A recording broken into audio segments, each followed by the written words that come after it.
বন্ধুরা, যারা YouTube channel থেকে দেখছো তারা আমার ইউটিউব চ্যানেলটিকে সাবস্ক্রাইব করে নাও, আর যারা ইনস্টাগ্রাম থেকে দেখছো তারা আমার ইনস্টাগ্রাম আইডিটাকে ফলো করে নাও। আচ্ছা, আজকের বিষয় হচ্ছে কসাইখানা। তোমরা নিশ্চয়ই বাজারে দেখেছো যে একটা দোকানে খাসিকে কেটে ঝুলিয়ে রাখা হয়, বিজ্ঞাপন যে এখানে খাসির মাংস পাওয়া যায়। তার পাশেই একটা জ্যান্ত ছাগলকে ঘাস পাতা খেতে দেয়, সে চিবোতে থাকে আর দেখতে থাকে।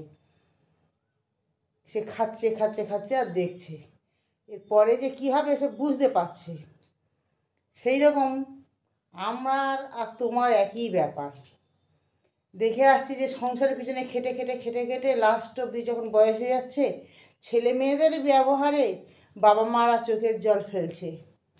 আর আমরা কিন্তু দেখতে পাচ্ছি সেই সংসারের জন্য, সেই ছেলে মেয়ের জন্য খেটে মরছি, জীবনটা শেষ করে দিচ্ছি।